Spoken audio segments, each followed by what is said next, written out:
I met Kathlin about 6 months ago or so. She's a fashion designer and a professor at Fashion Institute of Technology here in New York. Kathlin, go ahead and explain a bit about your background and what your short-term, long-term goals are. So I'm a fashion designer and I've sold to major stores around the world, Saks, Neiman's, Bloomingdale's, and then I segued into teaching at the Fashion Institute of Technology, but also doing consulting for emerging brands. But then I actually went back to get my master's degree and focused on emerging technology. So Web3 technologies, AI, generative AI, etc. And so I wanted to build my consulting business in that area because I have a foot in traditional fashion and in the future of fashion. So when I met Michael, he gave me this amazing roadmap, beginning with my origin story, to begin to try to do a pivot at my stage of my career, giving me tips and tricks about what I needed to do in terms of the impactful stories, making sure that there was actually proof, evidence, both photographic, writing stories. So he sort of demystified the whole process. He's been extremely helpful editing my origin story and then kind of keeping me on task as I move forward through this process.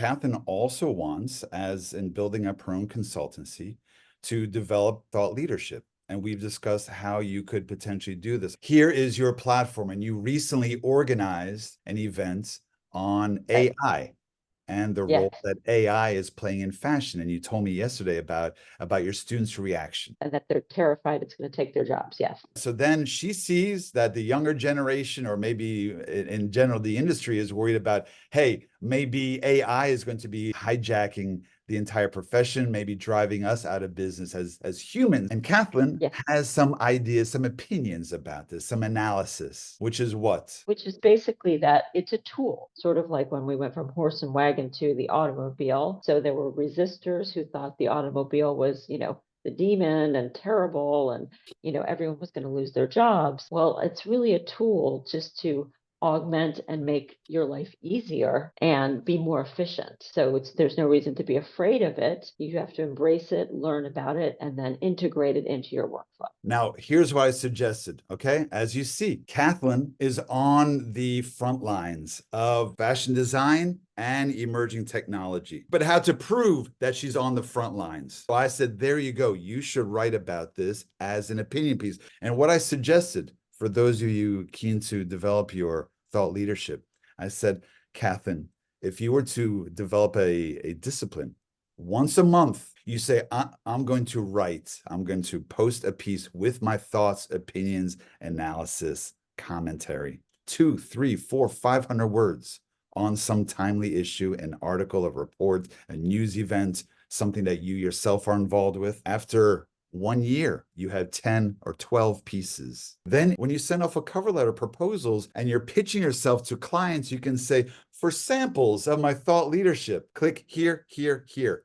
Give the 3 you're most proud of. But after 2 years, if you have 20, 24 pieces, you're publishing once a month, you could almost self-publish a book on my thought leadership. That's what I'm doing with my newsletter. Okay, I'm up to chapter 19. It's the same thing. If you're posting serious articles or posts, 3, 4, 500 words, you can then collect those and even self-publish as a book. Imagine what that does to your credibility and your thought leadership. Again, I want to summarize with this idea: the need to think through a communication strategy, the need to empathize with your audience in terms of the content you're creating, and will it resonate? Will it push the right button or not? Show, don't tell, with concrete, credible, verifiable proof. Moving forward, okay, I would encourage each of you to try to apply these things to your own reality, please, and let me know how it's working out.